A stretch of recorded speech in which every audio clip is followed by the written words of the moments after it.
for her gracious invitation to undertake this historic state visit to your great and sisterly nation, the United Republic of Tanzania. From the moment of our arrival, we have been received with exceptional warmth and hospitality. I am equally honored to thank the Right Honorable Speaker, Musa Hassan Zungu, and the distinguished members of this august House for the rare privilege of addressing this Parliament. I recall with great fondness Her Excellency's visit to Kenya in 2021, and I am honored today to reciprocate following her re-election as among the first heads of state to visit under her new term. Today, I stand here in reciprocity, not because we as Kenyans are your neighbors, not just your friends, nor even your partners. We are your brothers and sisters. I bring with me the warm greetings of the people and the government of the Republic of Kenya, as well as the goodwill of your fellow parliamentarians in our National Assembly and Senate. And in my company is both the Leader of Majority in Parliament, in the National Assembly, the Leader of Majority in the Senate, and the Minority Leader also in Senate, accompanying me. Mr. Speaker, honorable members, the conversation we are having today is significant and consequential, not only for our two countries, but for our region and our continent. At its core, it is about one central task: growing mutual trust to build shared strength. For far too long, relations among neighboring countries have been shaped by competition, suspicion, and rivalry, forces that have fragmented our markets, weakened our voice, and constrained our collective progress. And if we are to be honest with ourselves, ndugu majirani, some of these forces are still very alive with us. They still shape our narratives. They still influence our relations. Yet, our founding fathers, Mzee Mwalimu Julius Kabarage Nyerere, and Mzee Jomo Kenyatta, saw beyond this prism. They understood that Africa's future would not be secured in isolation, but in unity, and they planted the seed of regional integration because our destinies are intertwined, and our strength lies in moving forward together. For decades, Tanzania and Kenya have walked side by side, a partnership forged in struggle and anchored in shared purpose. At its foundation, two towering figures of our African history, Julius Nyerere and Jomo Kenyatta. Their partnership built on different but complementary visions inspired a model of unity that transcended borders. Even during the struggle for independence, including the Mau Mau period, Tanzania stood with Kenya, affirming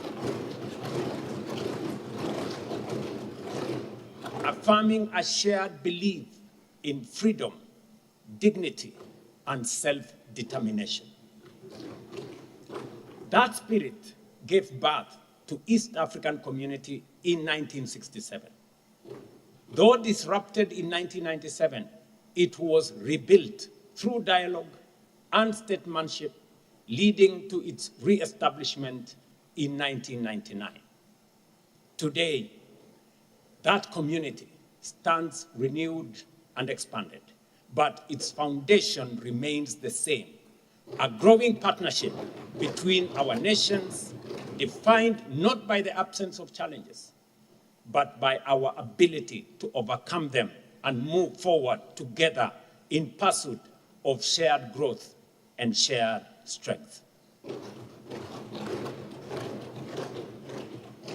Waheshimiwa wabunge, kuna msemo unaosema unaweza kuchagua rafiki, jirani unapatiwa na Mungu.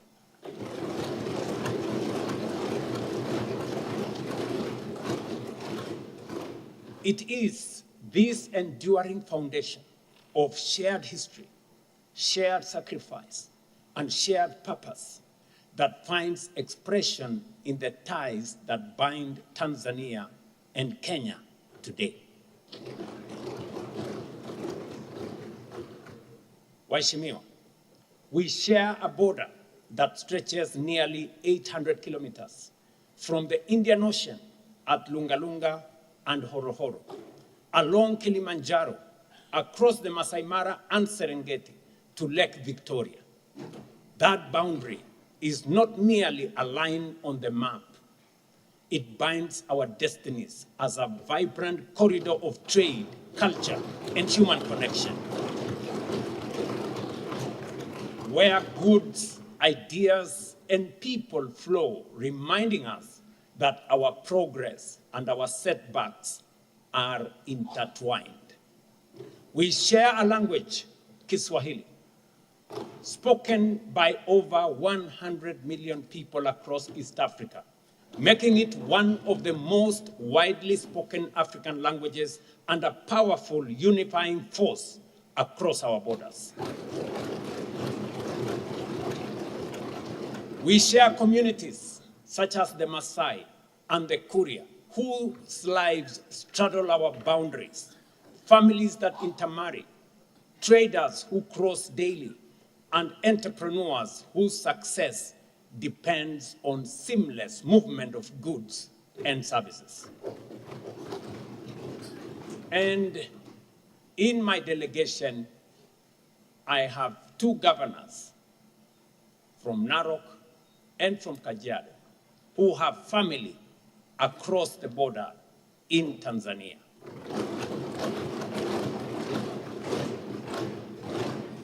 But perhaps the most powerful illustration of our unity is found in nature itself.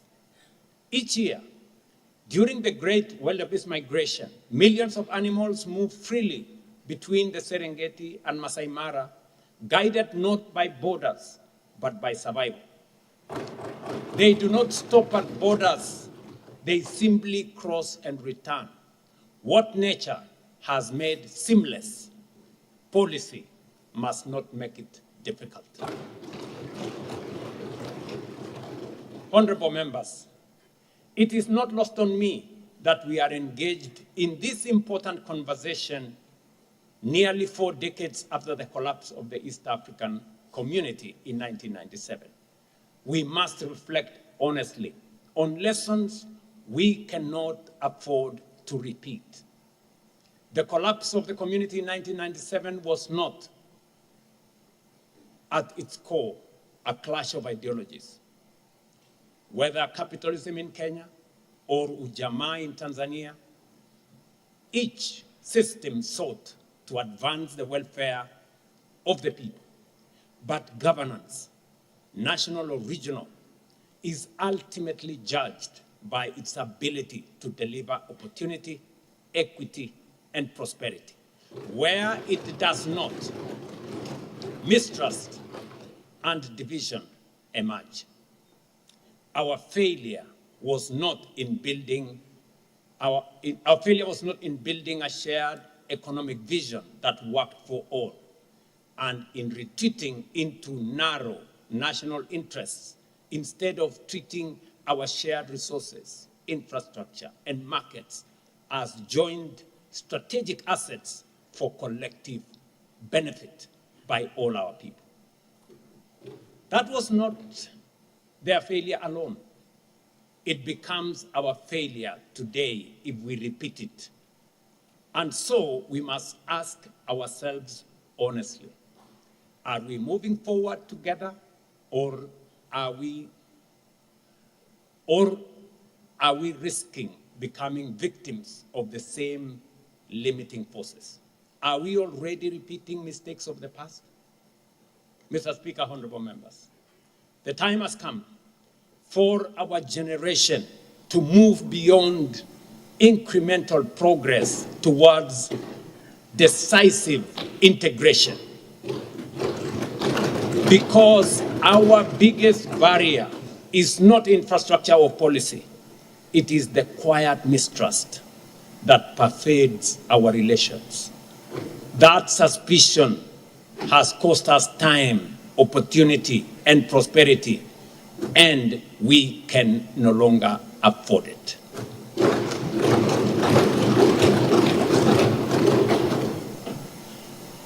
Tuko na maadui wengi, ndugu wa Tanzania, ndugu wa Kenya. Tuko na maadui wengi. Maadui wetu sio wa Kenya. Maadui wetu sio wa Tanzania.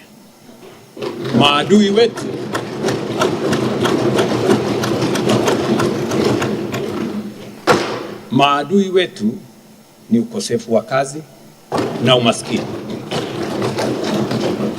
Wacha nirudie. Ndugu wa Tanzania, wa Kenya wenzangu, maadui wetu sio wa Tanzania ama wa Kenya. Maadui wetu ni kukosa ajira, umaskini na kukosa maendeleo. Kenya and Tanzania are deeply interdependent. Our bilateral trade reached approximately $860 million in 2025, and we are on course to hitting $1 billion this year, a reflection of growing opportunity. But this is only a fraction of what is possible. Investment cooperation stands as a central pillar of our bilateral relations. Kenyan enterprises have invested more than $1.7 billion in Tanzania, creating jobs, advancing skills transfer, and strengthening local capacity across key sectors, including manufacturing, energy, logistics, financial services, and agriculture. Makampuni za Kenya hapa Tanzania zimeegeza bilioni 1.7 ya Kimarekani humu Tanzania.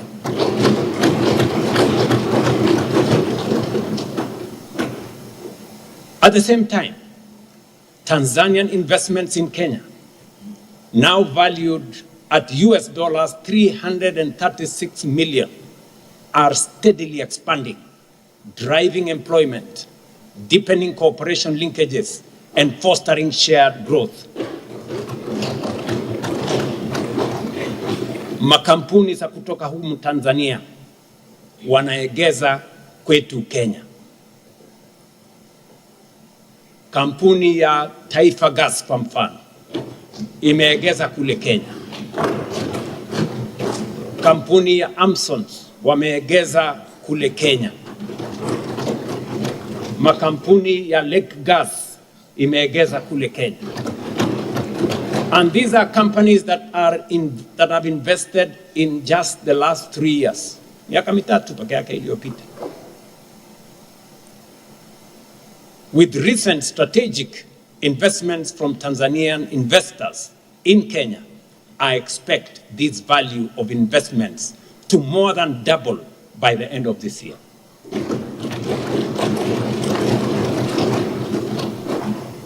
Na unajua, wakati Rostam Aziz alinitembelea na akaniuliza kwamba angependa kujenga Taifa Gas, one of the largest tank farms in Africa, in Mombasa.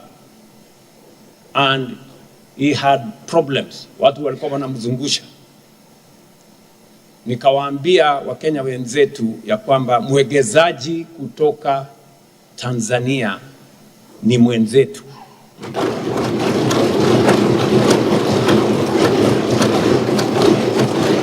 Anatuletea pesa, anatuletea uwegezaji. Tunachukua muda mrefu sana kutafuta wawegezaji. Lakini kasumba ambayo imekuwa pale nyuma ni kwamba mwegezaji lazima awe mzungu, lazima awe mweupe, lazima awe foreigner. Lakini mambo sivyo tena. Tuko na kampuni 500 za Kenya zinazoegeza humu Tanzania. Nimefungua milango kwa makampuni ya Tanzania wakuje waegeze Kenya.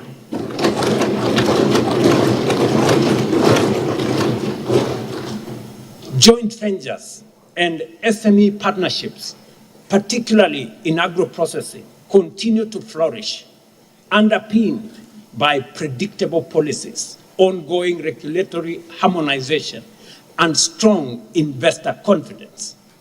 These capital flows reflect the growing role of the private sector as the true engine of regional integration.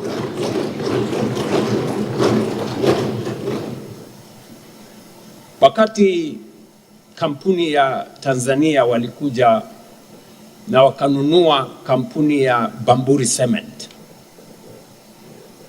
kuna watu walilalamika kwangu, wakaniambia, mbona unaruhusu kampuni ya Tanzania kununua hii kampuni ya simiti hapa Kenya? Wale waliniuliza, niliwajibu nikawauliza pia, kampuni hii ilikuwa inamilikiwa na watu wa Ufaransa. Mbona hamkulalamika siku ile ilikuwa inamilikiwa na Wafaransa, leo inamilikiwa na Mtanzania, mnalalama? These cross-border investments are not merely flows of capital.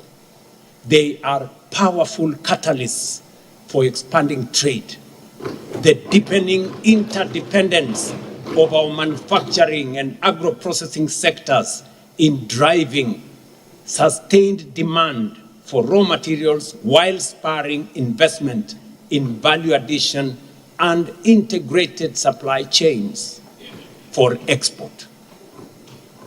With the right policy support, this momentum can significantly expand bilateral trade beyond current levels and position our two economies to capture a larger share of opportunities within the East African community and the Africa Continental Free Trade Area.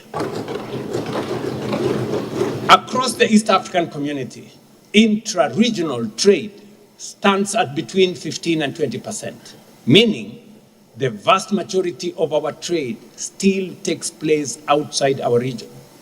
Yet,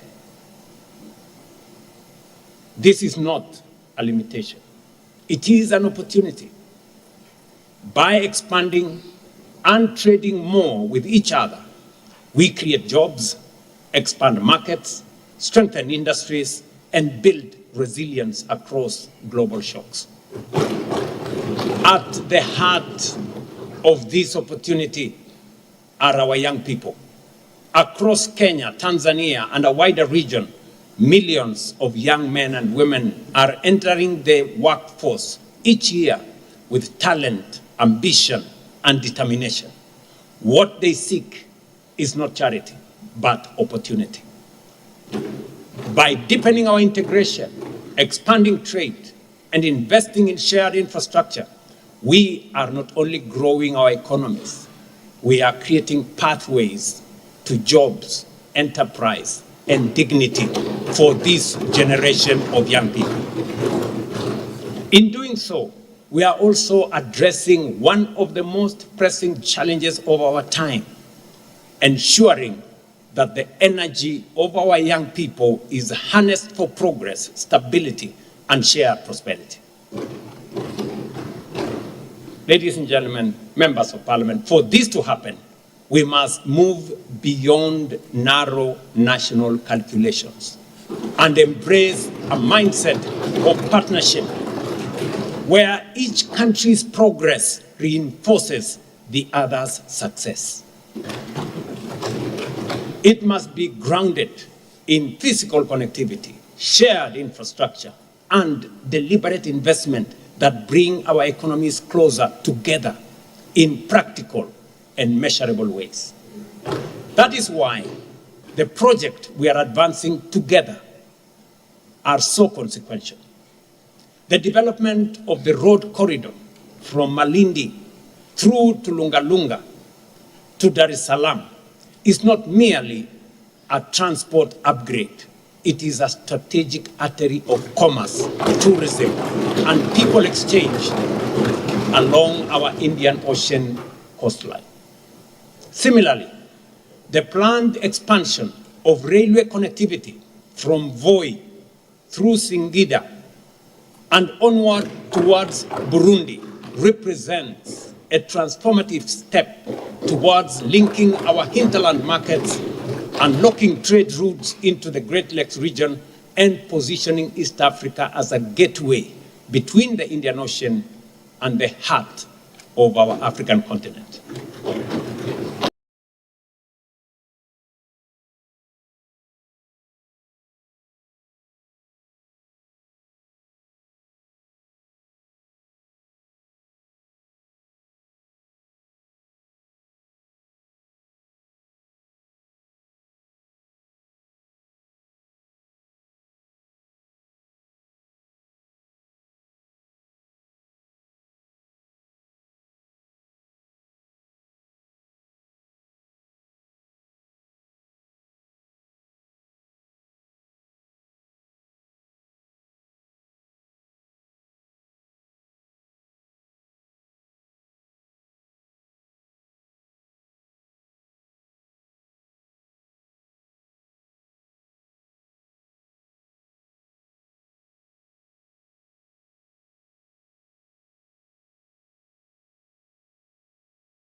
She told me she was very tired, as she had been begging all day without success.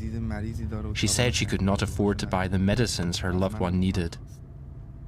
She also asked me for help, but there was nothing I could do for her. Even before the war, we barely got by. There's still food on the shelves, but it's getting harder and harder to afford. The 400 kV Kenya, Tanzania power interconnector, spanning over 500 kilometers, has done more than connect two grids. It has synchronized our electricity systems, enabled power trade, improved reliability, and reduced vulnerability to supply shocks.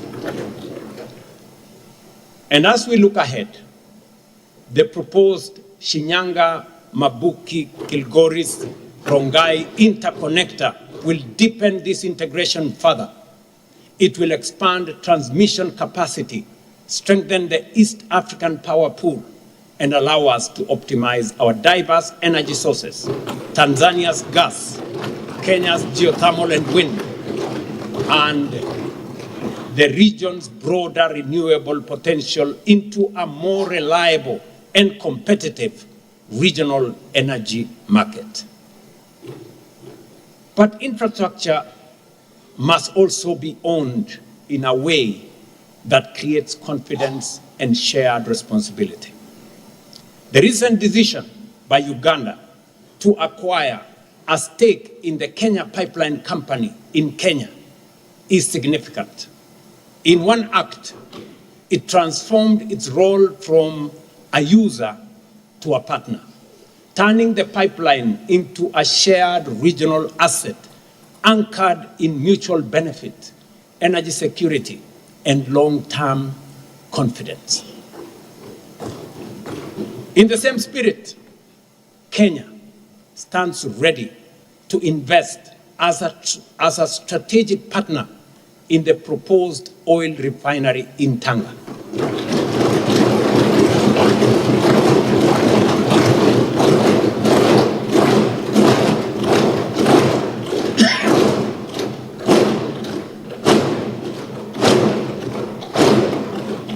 Asanteni. While I would have naturally, I would have preferred such a facility to be built in Mombasa, I fully recognize that Tanga is just less than 200 kilometers away, and in fact is part of the same economic space. Listen, wacha niwaeleze kidogo. Sisi ni partners wa East African Community. Na mawazo yangu ilikuwa ni kwamba we must use ile rasilimali tuko nayo hapa katika bara letu la East Africa.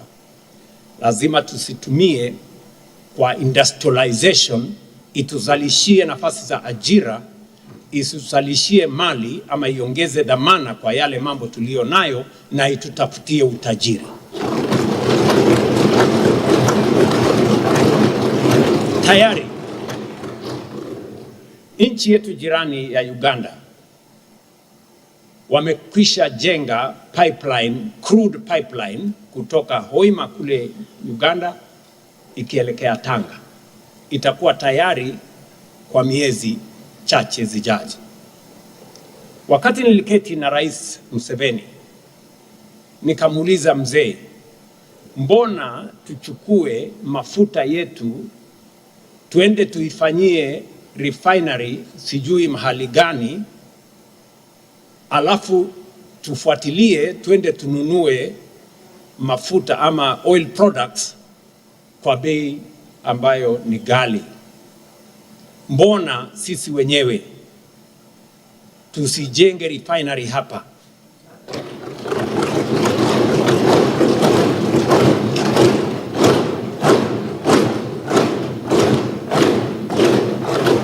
Na Rais Museveni akanieleza kama nyinyi mko tayari, kwa sababu kama Uganda peke yetu ile refinery kuijenga itakuwa gharama ya juu na hatuna uwezo wa kujenga peke yetu. Kama Kenya na Tanzania wako tayari, tuungane tunaweza kujenga ile refinery hapa kwetu.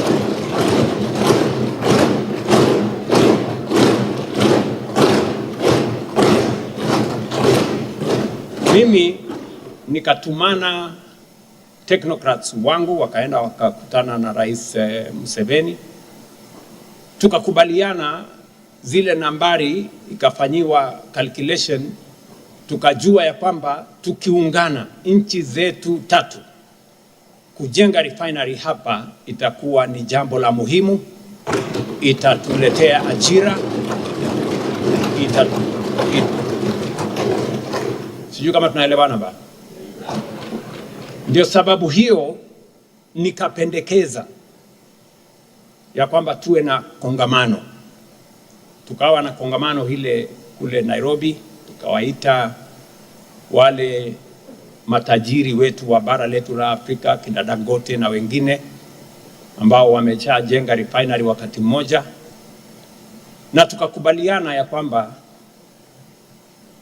nafasi tulio nayo is not to continue exporting raw materials from our continent and importing finished goods from elsewhere.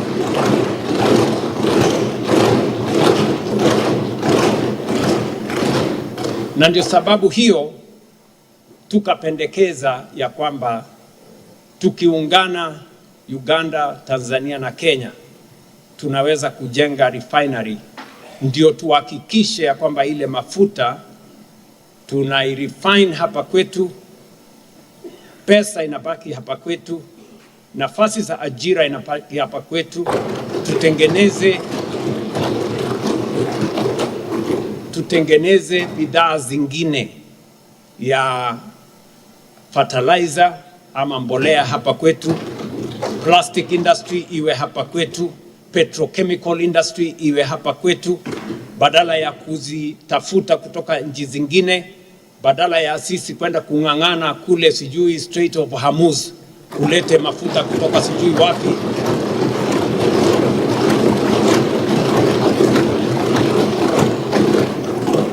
Sasa nimesikia nyie mnamuuliza Mama Suluhu maswali magumu.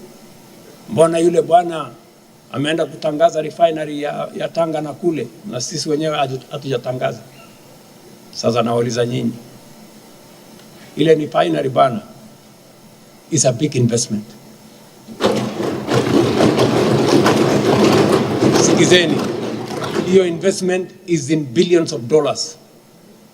Kama mimi ningekuwa na nafasi ningeipeleka kule Kenya, lakini kwa sababu ya kuamini ujirani na bara letu la Afrika na jumuiya ya East Africa, sisi ni wamoja, nikasema ikijengwa Tanga ni kama vile imejengwa Kenya.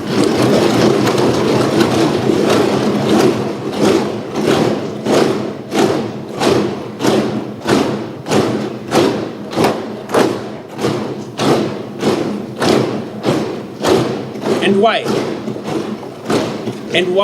And why are we building it in Tanga?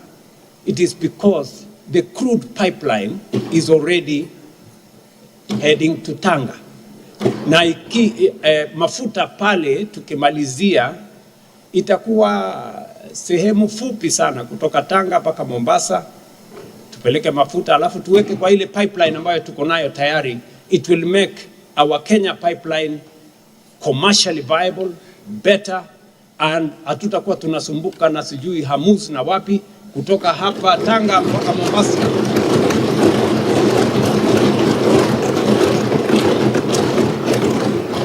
Sikizeni bana, kawaida kupata mwegezaji ambaye analeta mabilioni lazima uwapigie magoti, uwaambie maneno mazuri, wapatie sijui incentives, sijui wapatie nini. Mimi nawasaidia kuleta investment Tanga.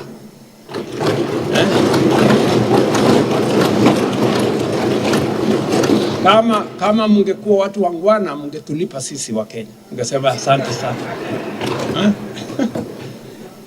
Kwa hivyo let us work as East Africans. What is good for Tanzania is good for Kenya.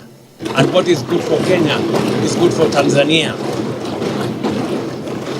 Tafadhali na wasihi, nikiwa rais wa pili, kwa mapenzi ya Mungu na kwa heshima yenu, kuhutubia bunge hili la watu, the great people of Tanzania, I want to ask you, sisi ni wamoja bwana. We are one people.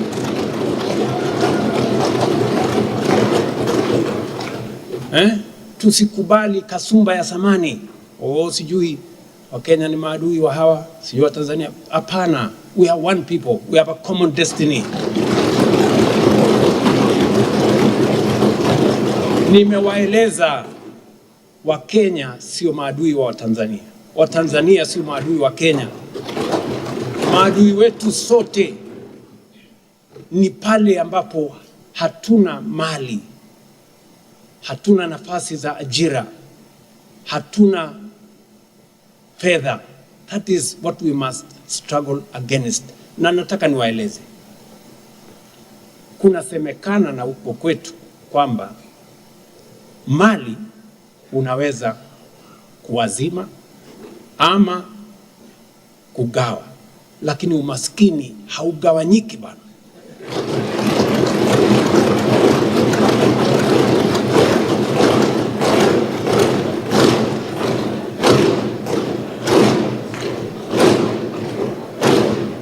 Yeah, let me put it in English. This said, you can share wealth, but you cannot share poverty. What matters is not whether the asset is in one side of the border or the other. What matters is whether it strengthens our shared prosperity. That is the model we must pursue. That is the model we must pursue. Shared corridors, shared energy systems, shared ownership, shared responsibility, and shared benefit. But infrastructure alone is not enough. Integration must also be supported by strong, credible, and effective institutions. That is why the decision taken at the 25th Ordinary Summit of the East African Community in Arusha were both timely and necessary. I have been to many meetings of EAC, but the one we had last was the most consequential in my estimation. First, we appointed Ambassador Stephen Patrick Mbundi, a Tanzanian national, as Secretary General. As he assumed office on 25th April 2026, Kenya reaffirms its full support for Mr. Mbundi.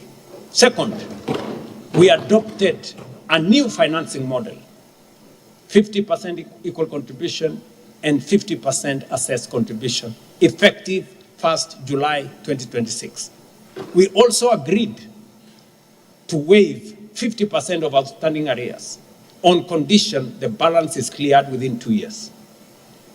Third, we agreed that quorum for all EAC organs shall be 2/3 of partner states, streamlining decision-making and making our union more effective. Fourth, all partner states must eliminate non-tariff barriers by 30th June 2026 without exception. And that is why my sister, President Samia Suluhu Hassan, and I yesterday instructed our officials, some of them in this room, that all the outstanding non-tariff barriers between Kenya and Tanzania, and there are about 20-something, we've told them by the end of this month, they must meet and clear all non-tariff barriers. We want to streamline.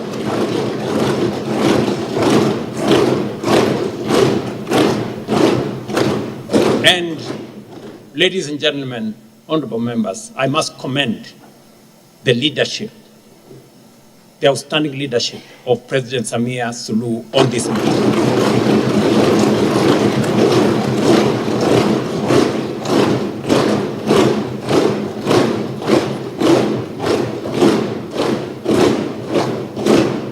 mnajua, asante sana, mnajua pale 2024 biashara yetu ilikuwa imefika $950 million. Lakini mwaka wa 2025 ilirudi nyuma to 860. We lost almost $100 million of business between Tanzania and Kenya. Kwa sababu tuko na watu wajeuri na kiburi mingi pale kwa boda. Wewe Tanzania unaenda wapi? Wewe Mkenya unaenda wapi? Sijui. Watu bure sana. Wametuharibia biashara. Mr. Speaker, I don't want to run into the trouble of using unparliamentary language. Lakini hawa watu ambao wanaharibu biashara yetu pale, weka hii. Tumeambia mawaziri wetu wafanye kutano, tuondoe biashara, itusaidie kuunganisha watu wetu, kuhakikisha ya kwamba biashara inaendelea mbele, tuzalishe mali, tuzalishe ajira, tuondoe umaskini.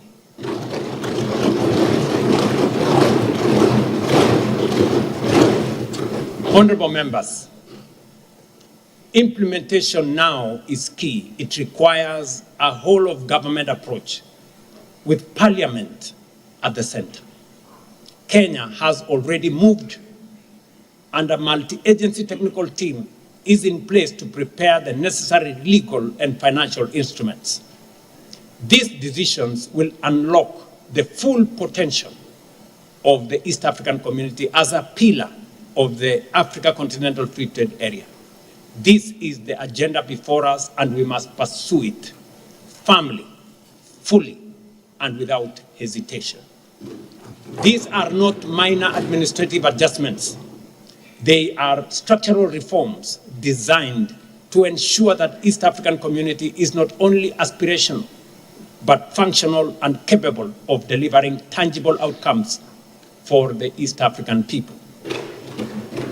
Because without strong institutions, even the most ambitious integration agenda will struggle to succeed.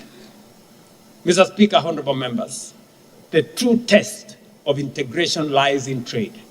The East African community must function as a dynamic economic bloc, one that expands opportunity, strengthens competitiveness, and delivers prosperity.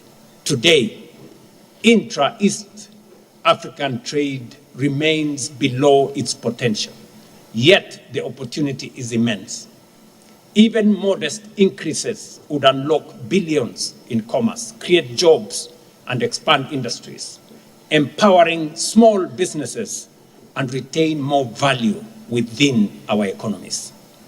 The latest quarterly statistic bulletin from the East African Community Secretariat underscores both our progress and our unfinished tasks.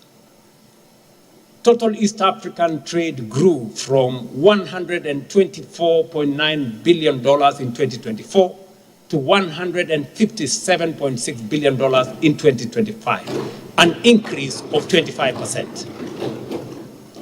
Within that, intra-East African trade rose by 28%, from $15.1 billion to $19.3 billion. Yet, despite this growth, it still accounts for a fraction of our total trade. Clear evidence that while momentum is building, the full potential of our regional markets remain largely untapped. That gives us a better footing in the region and as part of a broader continental framework, including COMESA and, most importantly and significantly, the Africa Continental Free Trade Area. The ACFTA, as it's called, is a historic opportunity to create a single market of over 1.5 billion people, with the potential to increase intra-African trade by more than 80%, lift millions out of poverty, and expand opportunity for millions of young Africans whose talent and ambition must find expression in constraint but in growth, not in constraint but in growth, enterprise, and shared prosperity. The East African community must position itself as a strong pillar within this continental architecture, leveraging our integration to expand trade across Africa and beyond. We have seen this model succeed elsewhere. The European Union, for example, has demonstrated how regional integration can create scale, enhance competitiveness, and strengthen global influence. We can and must do the same in a way that reflects our realities, our priorities, and our aspirations as East Africans. Honorable members, a continent that remains divided by hesitation and mistrust cannot act with coherence and strength. It cannot coordinate effectively, and it cannot fully realize its potential. The reform of the African Union is not optional, it is an imperative. We must build an institution that is leaner, more focused, more effective, and decisively results-oriented. One that speaks with a single coherent voice on global issues, aligns its organs with priorities of its member states, and above all, translates decisions into tangible outcomes. This is, again, not merely an administrative exercise. It is a strategic necessity. A stronger African Union is an engine of a stronger Africa, and reform is the bridge between aspiration and achievement. Without it, the promise of Agenda 2063 risks remaining unfulfilled. Central to this renewal is financial independence. For far too long, a significant share of the Union's program has depended on external financing, undermining ownership, constraining strategic autonomy, and limiting our capacity to act with speed and certainty. Africa must fund its own priorities, set its own agenda, and engage the world from a position of confidence and self-determination. Unity and ownership are not abstract ideals. They are the foundations of our collective strength. At the same time, the call for reform must extend beyond our continent to every architecture of global governance. Reform is no longer a matter of preference. It is a matter of justice. A system that marginalizes Africa cannot claim legitimacy. Let me repeat that. I have said, and I want to say this with clarity, a system that marginalizes Africa cannot claim legitimacy. And a global order that excludes a continent of 1.5 billion people is inherently incomplete. Nowhere is this more evident than in the United Nations Security Council. A council that excludes Africa cannot effectively secure Africa. And without Africa, there can no longer be global security. Representation, therefore, is not symbolic. It is essential to building a stable and credible international system. Equally urgent is the reform of the international financial architecture. Today's system reflects a different era and does not adequately respond to Africa's realities. The cost of capital remains disproportionately high. Access to long-term financing is constrained, and the pathway to development is unnecessarily burdened. If the cost of capital remains punitive, then the promise of development becomes performative, that you have to do something to get it. Reform must restore fairness to finance, expanding access to affordable capital for infrastructure, industrialization, and climate resilience, while ensuring that global institutions evolve to support rather than to hinder Africa's ambition. This, honorable members, is not an African grievance. It is a global contradiction. A system that sidelines Africa ultimately undermines the stability and prosperity of the world itself. That is why we will carry this message to every forum, to every summit, and to every table until reform is no longer debated but delivered. Honorable members, unity remains our greatest leverage. When Africa speaks with one voice, reform ceases to be a request and becomes an inevitability. Continental instruments such as the Africa Continental Free Trade Area are already demonstrating what is possible when we act together. We must now match that ambition with institutions and financial systems that enable progress rather than obstruct it. From strengthening regional and continental institutions to reshaping global finance and governance, the path forward is clear. We cannot build prosperity in isolation. We cannot secure progress alone. We cannot shape the future while divided. We must build it together, deliberately, systematically, and with unwavering resolve. Mr. Speaker, honorable members, as I bring this address to a close, allow me to reflect briefly on leadership. Leadership is above all a privilege that comes with responsibility.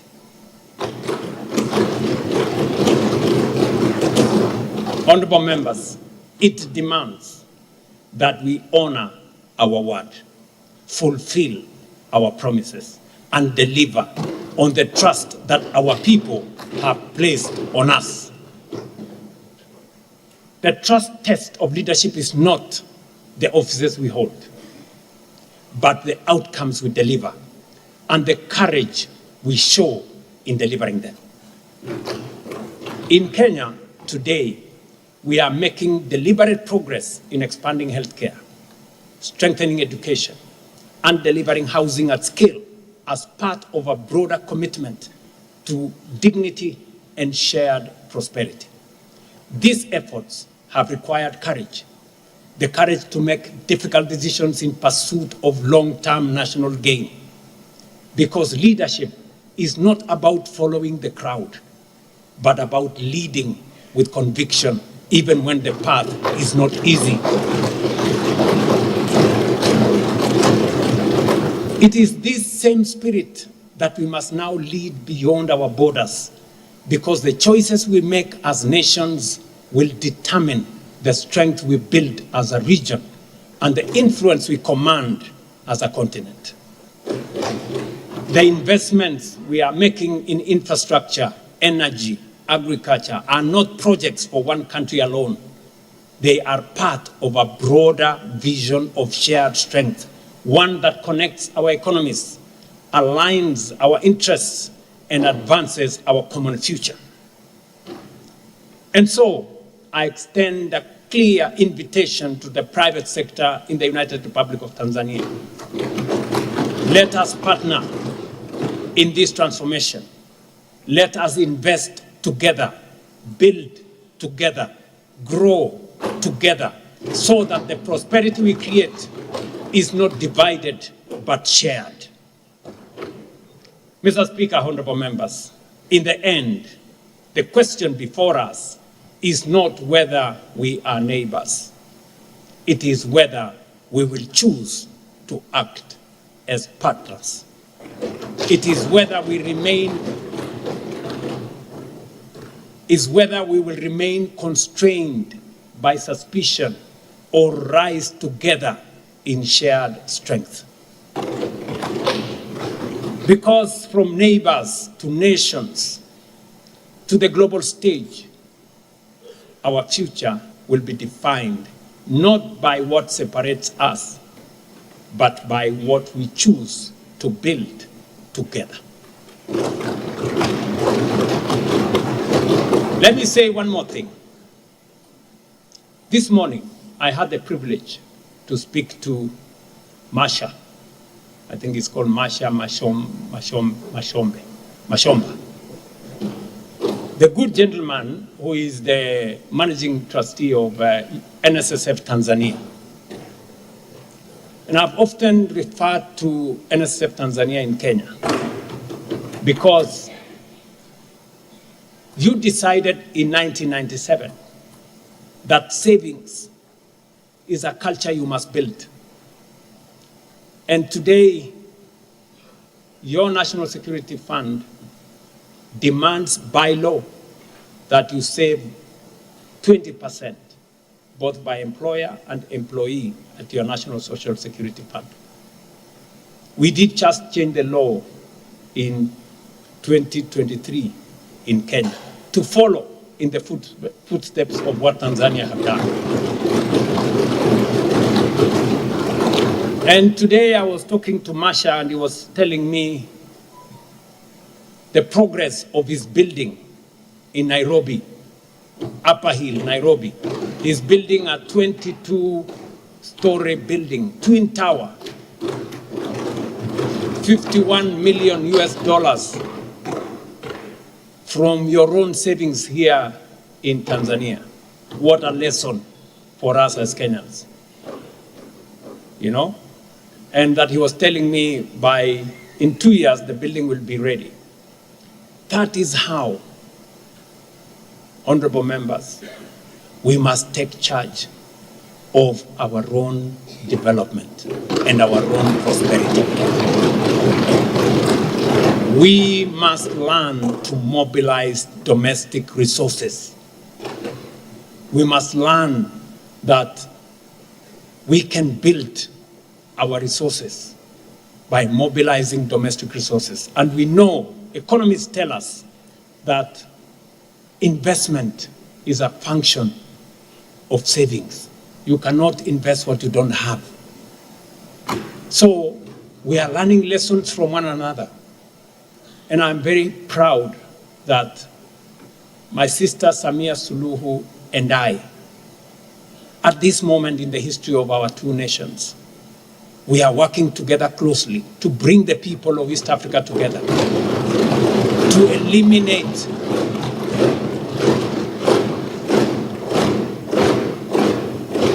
eliminate what has constrained us for many years, unnecessary suspicion. Our future is tied together. Our destiny is one. The success of Tanzania is dependent on the progress of Kenya, and the progress of Kenya is dependent on the success of Tanzania. We are one people. Once again, I thank Her Excellency Samia Suluhu Hassan for inviting me.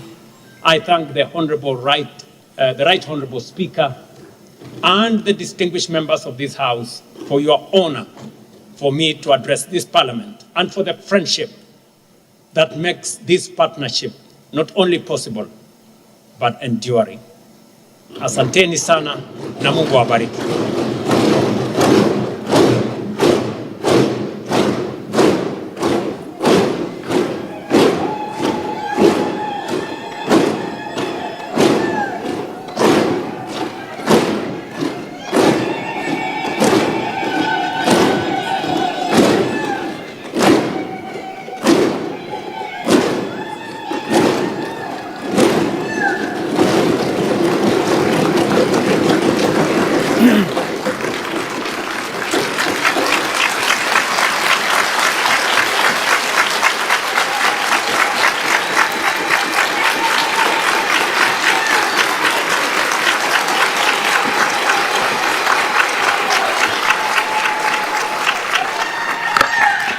Mheshimiwa Rais wa Kenya,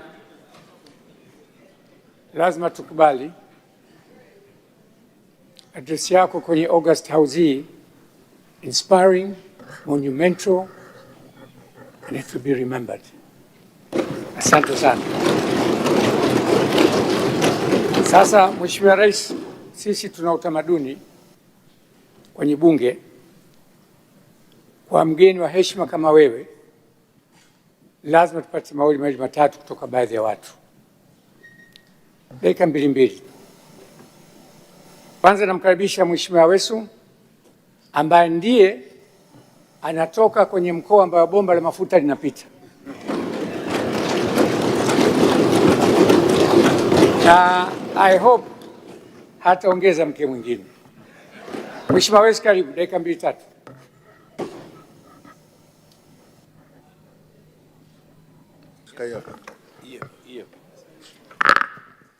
Jiandae Mheshimiwa Kingu, jiandae Mama Kilango, jiandae Profesa Kabudi. Mheshimiwa Spika, moyo usiokuwa na shukrani ukausha yalo mema yote.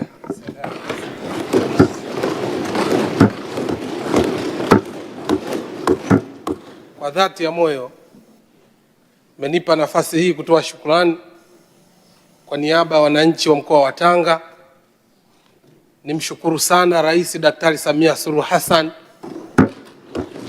kwa moyo wake na upendo wake wa kumkaribisha Rais wa Kenya wa Jamhuri ya Kenya Dr. William Samuel Ruto.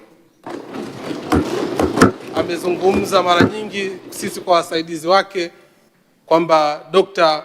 William Samuel Ruto ni kaka yake, na sisi kama wasaidizi wake amesisitiza mara kwa mara kufanya kazi kwa umoja na mshikamano. Nataka nikuhakikishie Mheshimiwa Rais Dr. Samuel Ruto, mimi ni waziri wa maji ambayo nimepewa dhamana, tunafanya kazi kwa ukaribu na Mheshimiwa Engineer Eric Mugaa ambaye ni rais wako wa maji na umwagiliaji Jamhuri ya Kenya. Mheshimiwa Spika, dunia ya sasa inataka viongozi watakaoleta matokeo, na baba wa taifa aliwahi kusema uongozi sio cheo, uongozi ni matokeo. Mheshimiwa Daktari Samia Suluhu Hassan, Dr. William Ruto, hawa ni viongozi wetu wa matokeo. Tuwapigie makofi mengi sana. Imamu Shafi aliwahi kusema nyoyo za binadamu inaongeza mapenzi makubwa hasa kwa viongozi ambao wanatenda mambo yaliyo mema kwa watu wao. Kwa haya ambayo amezungumza Mheshimiwa Rais wa Jamhuri ya Kenya pamoja na Rais Daktari Samia Suluhu Hassan, hakika wataendelea kukumbukwa na kubaki katika historia kwa matendo mema ambayo wanawatendea hasa wa Tanzania pamoja na Jamhuri ya Kenya. Mimi nimetokea Tanga. Mji wa Tanga tumekuwa tukitangatanga hasa katika maendeleo. Lakini leo umezungumza hapa, hakuna swala la ubinafsi katika maendeleo. Umesema refinery ikajengwe Tanga. Mungu atakubariki Mungu.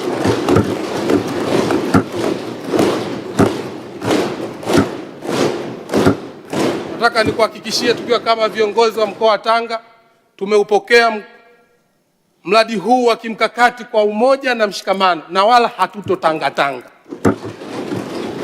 Tutaleta ushirikiano. Tuna mkuu wa mkoa mzuri na tuna viongozi wazuri pamoja na rais wetu, na maelekezo ambayo atakayotoa tutahakikisha mradi huu unakamilika kwa wakati na manufaa yanakuwa makubwa kwa Watanzania na Wakenya pamoja na nchi za maziwa makuu na wenzetu wa Uganda. Mheshimiwa Rais, mimi sina maneno mengi sana ya kusema, ila kikubwa ukipata viongozi ambao wanawazia mema wa Tanzania pamoja na Wakenya ni jambo kubwa. Mungu awabariki sana na Mungu atawalipa katika safari zenu. Asante sana Mheshimiwa Rais. Mheshimiwa Kingu. Mheshimiwa Spika, kwa unyenyekevu mkubwa wa moyo wangu ninaomba nitumie nafasi hii kwanza kabisa kukushukuru wewe kwa kunipa heshima ya kutoa neno la shukrani kwa kaka yetu kipenzi Rais Ruto kutoka Kenya, kipenzi cha wabunge wengi wa Tanzania na kipenzi cha Watanzania wengi.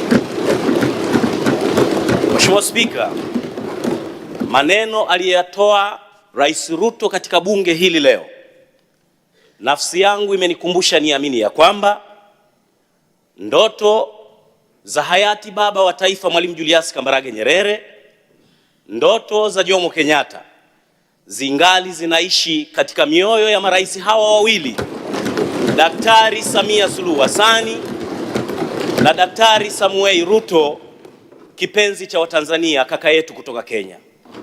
Mheshimiwa Spika, kwa hotuba aliyoitoa Mheshimiwa Ruto, ninashawishika kabisa kuamini mapenzi aliyonayo rais wetu kwa Wakenya, mapenzi aliyonayo Rais Dr. Samia kwa kaka yake Ruto, yamenithibitishia beyond reasonable doubt kwamba wananchi wa Kenya hawakufanya makosa kumchagua Rais Ruto kuwa kiongozi wao.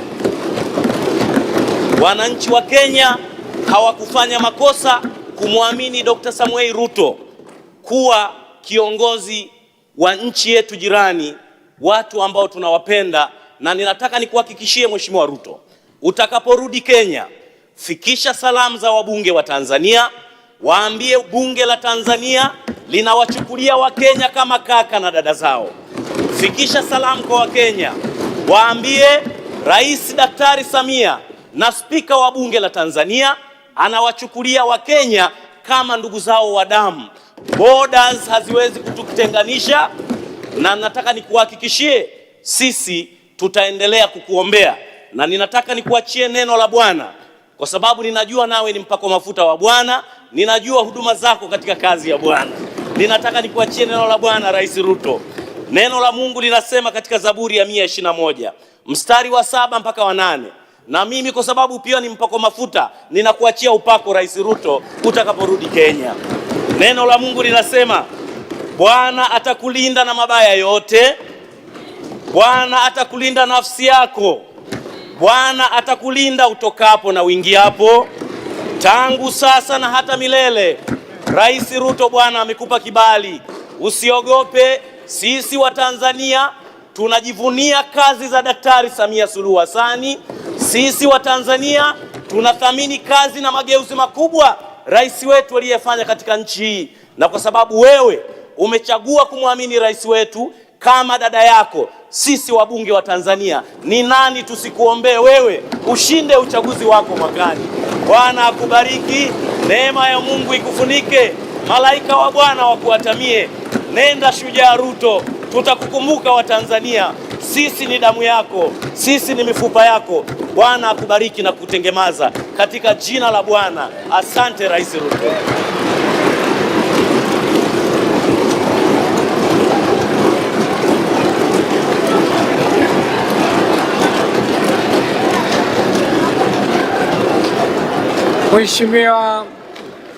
Mheshimiwa Mama Ana Kilango.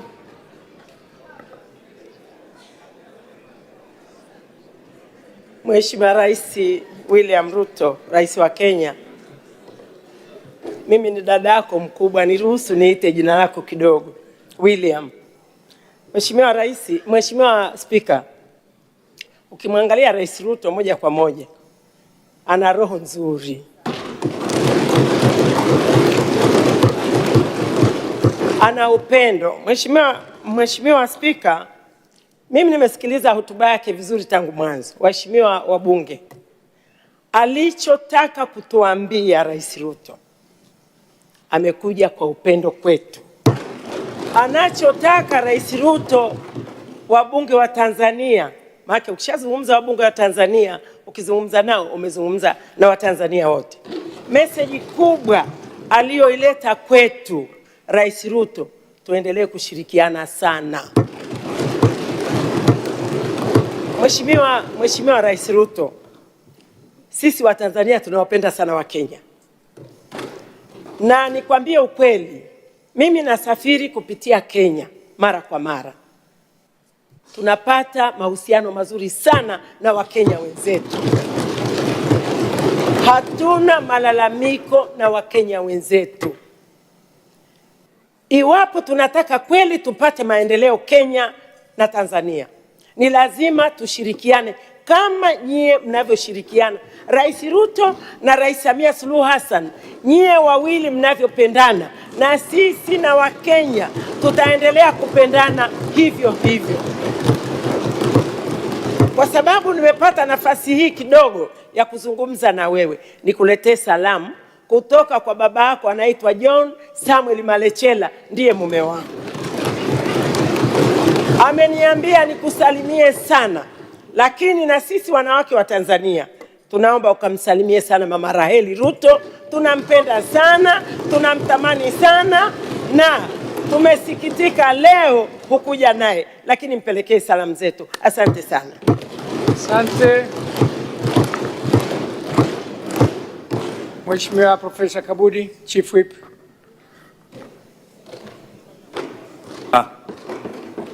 Nami ni ungane na wenzangu wote kumshukuru sana Mheshimiwa Rais wa Jamhuri ya Muungano wa Tanzania Dr. Samia Suluhu Hassan kwa kumwalika ndugu yetu Rais Dr. William Kipchiriri Samoei Arap Ruto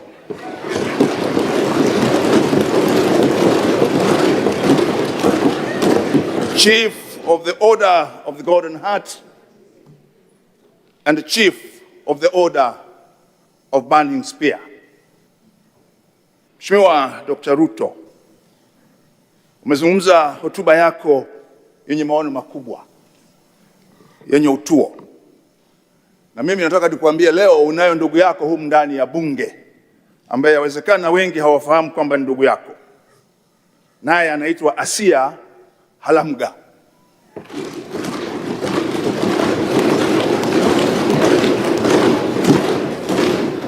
Huyu ni Mdatoga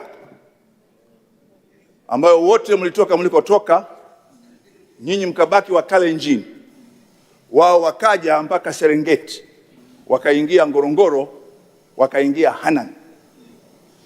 Kwa hiyo ulipozungumza leo, na nalisema hili kwa sababu watu wanadhani undugu wa Wakenya na Watanzania na kwa sababu ya mpaka, lakini huyu ni ndugu yako wa damu, Asia Halamga. Na Mheshimiwa Ruto umezungumza jambo la kweli kabisa. Wakati wa Maumau wako ndugu zetu kutoka Kenya ambao walikuja, waliotoka Nyeri walienda Maswa, na waliotoka Kiambu walienda Mfindi, na wengine walipanda mpaka kuwa mawaziri katika baraza la mawaziri la Tanzania, Joseph James Mungai.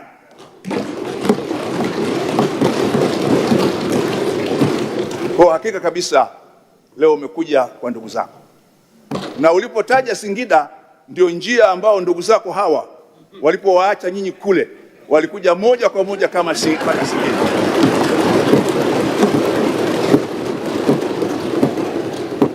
Lakini leo umezungumza mambo makubwa sana. Moja, tuzalishe mali sisi wenyewe kwa kutumia rasilimali zetu hapa ili tujenge ajira, lakini tulete maisha bora kwa watu wetu. Maana yake unazungumzia yale yale aliyozungumza baba wa taifa Mwalimu Julius Kambarage Nyerere katika kazi yake ya mwisho kabla ya kupandishwa cheo kwenda mbinguni, kwamba ni lazima sisi watu tujitegemee, na kujitegemea ni sisi kufanya kazi kwa pamoja na kuzalisha kwa pamoja. Wakati umefika sasa wa kuanza kutengeneza bidhaa na kuziuza nje ya Afrika ya Mashariki kama made in East Africa. Na Mheshimiwa Dr. Ruto na sisi wote turudi tena tulisome upya the Kampala Agreement of 1964 as it was amended in Mbale in 1965, and that should be now the spirit of what we have said today. We need to join hands in order to make East Africa again prosperous, strong and united.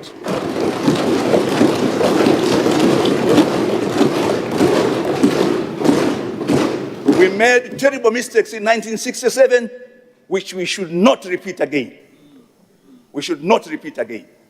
We did it because of our short-sightedness. Now it is time, as you have said in your speech, for all East Africans to be emboldened to work together. Kenya, Tanzania, and Uganda, we have a historical responsibility of making East Africa move forward and forge forward united. Nikushukuru sana kwa hotuba yako ambayo imetupa mambo mengi sana. Na hotuba ya Mzee Moi ninayo hapa kwenye Hansard zetu ya tarehe 12 Novemba mwaka 2002. Na naamini kabisa Mheshimiwa Spika, baadaye Dr. Rais Ruto atapata hotuba hii katika Hansard ya Tanzania, aone alichokisema Rais Moi na alichokisema yeye leo, na wote wamezungumzia jambo moja: Kenya sio adui wa Tanzania na Tanzania sio adui wa Kenya. Sisi wote.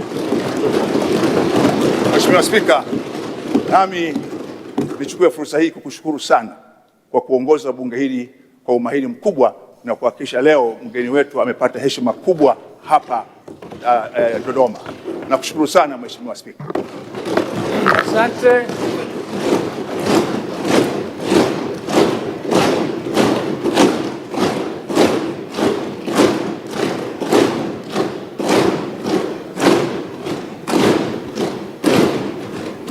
Mheshimiwa Rais Ruto, hayo ni maneno machache tu, kwa wachache wote muundani wangekwenda kwenye njia hiyo hiyo. Mheshimiwa Ruto, bila amani haya hatuwezi kuyafanya. Mataifa yetu lazima asimame kwenye amani. Alipoingia madarakani mara ya kwanza, Rais Samia Daktari alijua mafanikio yake kuwe na amani na umoja kwenye taifa letu. Kitu cha kwanza alichokifanya ni kuwarudisha wapinzani wote waliokimbia Tanzania, wote, na kuwalipa wale waliokuwa na madai pesa taslimu, kuonesha moyo wake wa kutaka one Tanzania, one nation.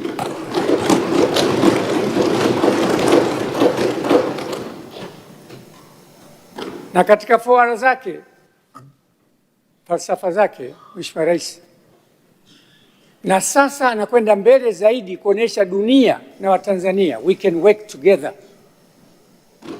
Hivi karibuni amemteua deputy minister, ofisi ya waziri mkuu kutoka opposition, Mheshimiwa Munisi.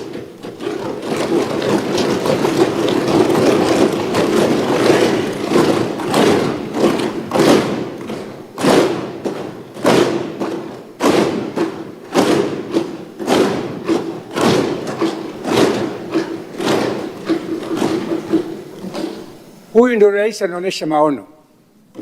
Peke yake hawezi. Lazima wote tushirikiane naye. Viongozi wa dini zote tuweke maslahi ya nchi mbele.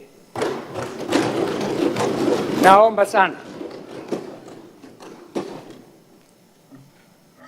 Mheshimiwa Rais wa Kenya, Mheshimiwa Ruto, kwa niaba ya wabunge hawa nakushukuru sana kwa namna ulivyotupa maneno na kujenga umoja wetu. Namna pekee kabisa tunatoa shukrani za dhati kwa Rais wa Jamhuri ya Muungano wa Tanzania, Mheshimiwa Daktari Samia Suluhu Hassan. Tunamshukuru kwa jitihada zake za kuendeleza kuimarisha ushirikiano wa kikanda na wa kimataifa.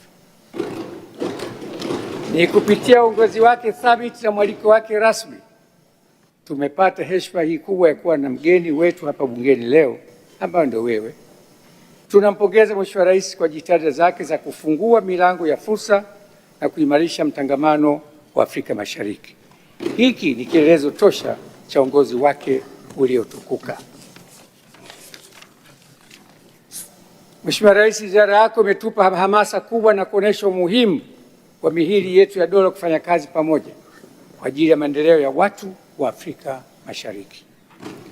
Aidha, umeonyesha nia dhati ya kukuza na kuendeleza uhusiano na umoja wetu wa historia kati ya Kenya na Tanzania ambayo umeasisiwa na viongozi wetu waliopita.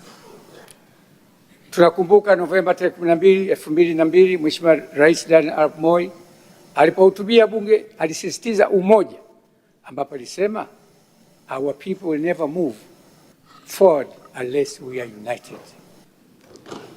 Mheshimiwa Rais, kuhusu diplomasia ya kibunge, mabunge ya nchi zetu mbili yamekuwa na ushirikiano wa karibu kwa muda mrefu.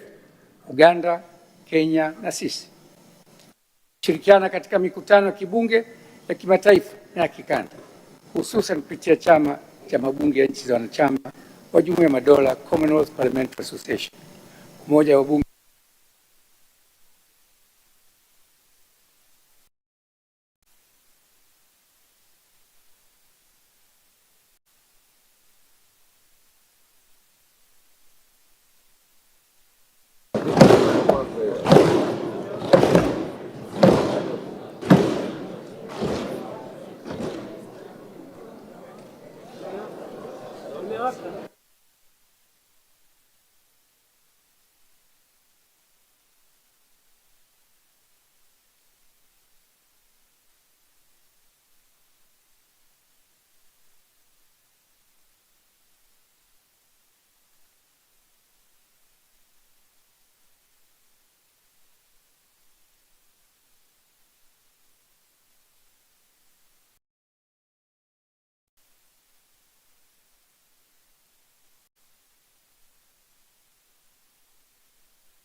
Mheshimiwa Rais, baba, tuje kuaga, tunakutakia safari njema kurudi nyumbani na ukiongoze taifa lako na wananchi wa Kenya. Mwalimu Nyerere, baba wa taifa letu, aliwahi kukaa na mzee Jomo Kenyatta na Mwalimu akamwambia, unity will not make us rich, but it can make difficult for Africa and the African people to be disregarded and humiliated. Mwalimu Julius Nyerere. Na mzee Jomo Kenyatta akamjibu, you and I must work together to develop our countries, to get education for our children, to have doctors, to build roads, to improve or provide all the essentials. Jomo Kenyatta. Mheshimiwa Rais, mali zitaondoka, watu wataondoka, utu wetu hautaondoka.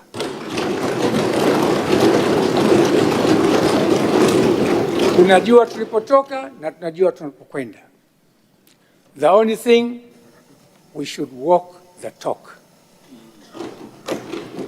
Bila kubadilika mindset zetu, hatuwezi kupambana na the new world order ambayo sasa hivi ipo duniani. Tushikamane, tupendane, tuambizane, kwenye tatizo tuitane, tuzungumze, and we move together. We open pages together for the future and benefit of our people. Baada ya maneno haya, Mheshimiwa Rais, nakushukuru tena sana kwa ujio wako na kututembelea bungeni na kutupa maneno muhimu sana. Mataifa haya tukiungana, GDP ya East African Community sasa hivi ni almost 419 billion, and we can do more kwa mashirikiano haya. Baada ya maneno haya, nasitisha shughuli za bunge mpaka saa 11 jioni.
Ninaomba tubaki, waheshimiwa wabunge, tukiwa tumeketi. Ninawaomba, nilitangaza pale mwanzo kwamba wote tutatulia tumeketi. Sasa ni tukio la picha pale nje. Mheshimiwa Rais wa Jamhuri ya Kenya, Mheshimiwa Spika, Mheshimiwa Waziri Mkuu wa Jamhuri ya Muungano wa Tanzania, Mheshimiwa Naibu Spika, Mheshimiwa Waziri Mkuu, natumia ile neno kwa Wakenya hawalitumii, lakini huyu ni PCS